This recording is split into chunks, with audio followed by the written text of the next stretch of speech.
बाद में ग्रसनी, और ग्रसनी के बाद में ग्रासनाल, ग्रास नाल, इसको अपन ग्रास नलिका भी बोलते हैं। ग्रास नलिका के होते हुए हमारा भोजन कहाँ जाता है अपना, सीधा अमाशय में। कहाँ जाता है, अमाशय में।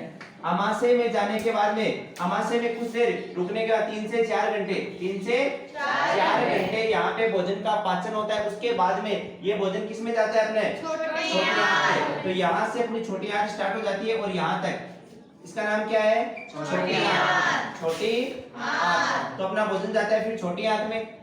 छोटी आंत में जिस भोजन का पाचन अमाशय नहीं कर पाया उसका पाचन कहाँ होता है, छोटी आंत में होता है। उसका पाचन कहाँ होता है, छोटी आंत में। और छोटी आंत में भोजन का पाचन का अवशोषण होता है।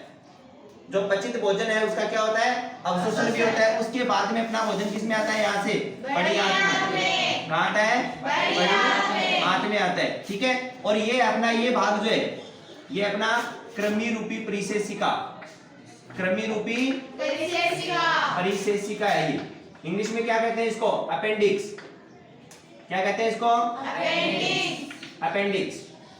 ठीक है, ये एक अवशेषीय अंग है। इसका हमारे शरीर में कोई कार्य नहीं होता है, हमारे शरीर में इसका कोई कार्य नहीं होता है। यदि यह पाचन के दौरान दर्द करने लग जाता है तो यहाँ से इसको ऑपरेशन करके कट करके इसको बाहर निकाल दिया जाता है। ठीक है, तो सबसे पहले अपन पढ़ेंगे वो है अपना मुख। एक एक अंगों का अपन विस्तार से अध्ययन करेंगे। तो सबसे पहला अपना अंग आता है कौन सा, मुख।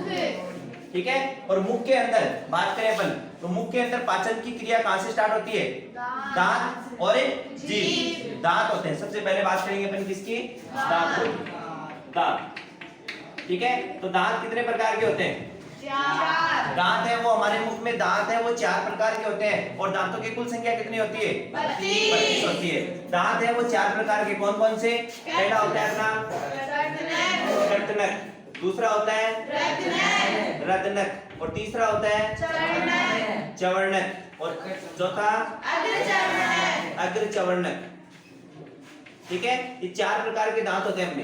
कितने प्रकार के, 4 प्रकार के दांत होते हैं। इन चारों का वर्ग भी क्या होता है, अलग अलग होता है। कर्तनक जो दांत होते हैं इनका वर्ग होता है भोजन को काटने का। जो हमारे आगे के दांत होते हैं, जो हमारे आगे के दांत होते हैं इनका कार्य होता है भोजन को काटने का। रदनक दांत जो होते हैं इनका कार्य होता है भोजन को चीरने फाड़ने का कार्य होता है। रदनक दांतों का क्या कार्य होता है, चीरने फाड़ने का, भोजन को चीरने फाड़ने का काम होता है। और ये दांत है वो जो मांसाहारी जीव जंतुओं में ज्यादा विकसित होते हैं। मांसाहारी जीव जंतुओं में ये दांत ज्यादा विकसित होते हैं। जो रदनक दांतों की संख्या कौन सी है, चवर्णक दांतों की संख्या कौन सी है, और अग्रचवर्णक दांतों की संख्या कितनी होती है। तो देखो इधर ध्यान दो, इसका एक फॉर्मूला होता है बेटा 2123/2123/2। ठीक है, पहले दांत होते हैं अपने कौन से, कर्तनक। कौन से, ये कर्तनक। और ये दूसरे जो दांत है ये कौन से हैं, रदनक, फिर अग्रचवर्णक, फिर चवर्णक।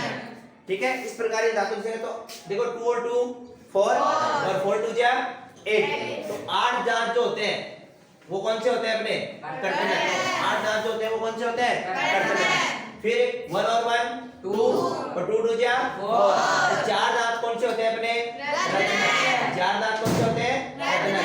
देखो 2 और 2 4 और 2 जा 8। 8 दांत होते हैं अपने कौन से, कौन से, अग्रचवर्णक। फिर 3 और 3 6 और 6 दूनी 12 और 12 दांत होते हैं अपने कौन से, चवर्णक। ठीक है, तो देखो इनका मैंने बता दिया। कर्तनक दांतों का कार्य होता है अपने भोजन को काटने का। रदनक दांतों का कार्य होता है भोजन को चीरने फाड़ने का काम होता है। तो अपने देखो जो शाकाहारी जीव जंतु होते हैं उनके ये रदनक दांत है वो ज्यादा विकसित नहीं होते, क्योंकि उनको भोजन को चीरने फाड़ने का इतना काम नहीं होता है। लेकिन जो मांसाहारी जीव जंतु होते हैं, मांसाहारी जीव जंतु जैसे शेर है, चीता है, बिल्ली है, कुत्ता है, इनके ये दांत है वो ज्यादा विकसित होते हैं। इनके दांत क्या होते हैं, ज्यादा विकसित होते हैं, क्योंकि इनको भोजन को चीरने फाड़ने का काम ज्यादा होता है इनके। तो इनके ये दांत ज्यादा विकसित होते हैं। फिर अगर चवर्णक और चवर्णक की बात करें अपन तो ये दांत है वो भोजन को चबाने का काम करते हैं। जो अपने पीछे के दांत होते हैं, जो अपने जबड़े में पीछे के दांत होते हैं ना, ये दांत कौन से होते हैं, अग्र चवर्णक और चवर्णक। और इनका कार्य होता है भोजन को चबाने का। इनका कार्य कौन सा होता है, भोजन को चबाने का कार्य होता है। चलो दांतों के बाद में अपन बात करें किसकी, जीभ की। दांतों के बाद में किसकी बात करें अपन, जीभ की। देख रहे हैं बेटा जीभ में क्या होता है,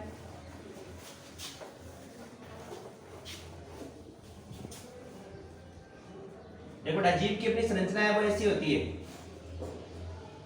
ठीक है, ऐसी अपनी जीभ होती है बेटा। अब जीभ का जो देखो आगे वाला भाग होता है, जीभ का जो आगे वाला भाग होता है वो कौन से स्वाद का पता चलता है? इससे मीठे स्वाद का पता चलता है।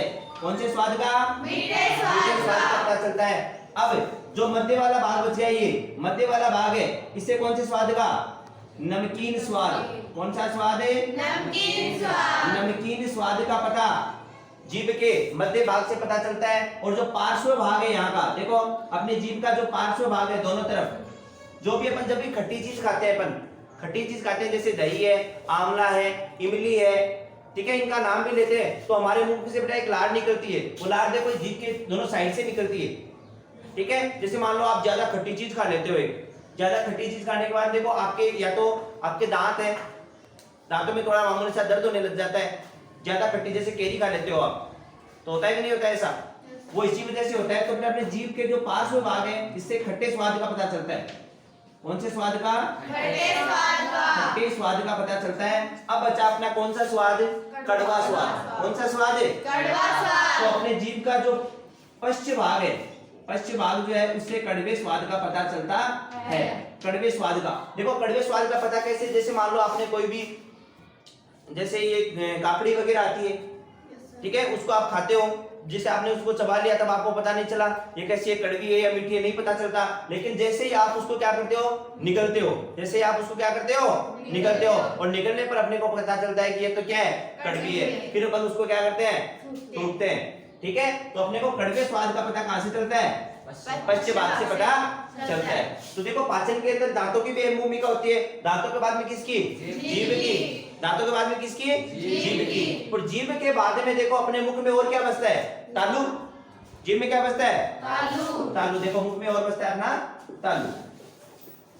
अब तालु भी देखो बेटा दो प्रकार के, एक तो अग्र तालु और एक है पश्च तालु। एक अपने आगे वाला तालु है वो कैसा होता है?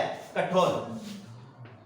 तालु की बात करें अपन, तालु में पहला है अपना अग्र तालु, अग्र तालु, और दूसरा है अपना पश्च तालु। अग्र तालु है उसमें हड्डियां पाई जाती है इसलिए क्या होता है? कठोर होता है। और पश्च तालु जो होता है उसमें हड्डियां नहीं पाई जाती इसलिए क्या होता है? ये मुलायम होता है। कैसा होता है? मुलायम होता है। अग्र तालु इसमें क्या होता है बेटा? तालु वालियां पाई जाती है। आप अपने देखो जीभ को ऊपर टच करके देखो, अपने मुख में जीभ को ऊपर टच करके देखो, आपको एक लाइन सी दिखाई देगी, आपको इस प्रकार लाइन सी दिखाई देगी बेटा। दिखाई दे रही है क्या? महसूस हो रही है आपको? जीभ को ऊपर की तरफ टच करके देखो, ऐसी लाइन सी आपको महसूस होगी। ये लाइन क्या कहलाती है आपकी? तालु वालियां। तालु वालियां, ठीक है। इन तालु वालियों का क्या वर्क होता है? जैसे ही अपन भोजन को चबा रहे हैं, भोजन को चबा रहे हैं, तो भोजन को क्रमाकुंचन गति प्रदान करने के लिए ये तालु वालियां होती है, यानी कि उसको घुमाने के लिए, उसको घुमाने के लिए जो भोजन अपन खा रहे हैं उसको बार बार उसको घुमाने के लिए। अगर हमारा मुंह कैसा होगा? अरे बिल्कुल चिकना होगा, तब वो जो अपन खाना खा रहे हैं उसको चबा रहे हैं वो क्या नहीं होगा? बिल्कुल घूमेगा नहीं, घूमेगा भी नहीं। तो इनको घुमाने का कार्य कौन करती है? तालु वालियां करती है, ठीक है। तो ये कार्य किसका था बेटा? अपने मुख का था। किसका था? मुख का था पाचन में। उसके बाद में जो अपने भोजन चबा लिया है दांतों से अच्छी प्रकार से, अब वो भोजन कहाँ जाएगा? अब उसको निकलेंगे अपन, और निकलते ही सबसे पहले कहाँ आएगा भोजन? गर्सनी में। कहाँ आएगा? गर्सनी में। और गर्सनी जो आपने एक बड़ा कीमा देखा होगा, अरे घर पे कीमा देखा होगा कीप के आकार का, ठीक है, अरे कीमा ऐसा ही तो होता है, ठीक है। तो अपनी गर्सनी भी होती है कुछ ऐसे ही इस प्रकार की होती है अपनी गर्सनी। ऊपर से मुंह कैसा होता है इसका? चौड़ा होता है, और अंदर से कैसी हो जाती है? सकड़ी हो जाती है, ठीक है। तो गर्सनी का यही कार्य होता है कि मुख में जो चबाया हुआ भोजन है वो गर्सनी के द्वारा कहा जाता है? ग्रासनाल में। कहा जाता है? ग्रासनाल में जाता है। और गर्सनी वह भाग है, गर्सनी वह भाग है जहां पे भोजन और श्वसन दोनों एक साथ में मिलते हैं। जो अपन श्वास लेते हैं वो भी गर्सनी के द्वारा ही जाता है, और जो अपन खाना खाते हैं वो भी किसके द्वारा जाता है? गर्सनी के द्वारा ही जाता है। अब देखो गर्सनी के द्वारा यहाँ से आगे क्या बेटा? अपना मुख, क्या है अपना? मुख। और गर्सनी के बाद में नीचे देखो, यहां से अपनी जो ये फूड पाइप है, ये तो अपनी फूड पाइप होगी, ठीक है। और अपनी जो एयर पाइप है अपनी, इसके पास में कौन सी पाइप होती है? Air pipe. यहाँ से ये लाइन पाइप है वो दो पाइप में बढ़ जाती है।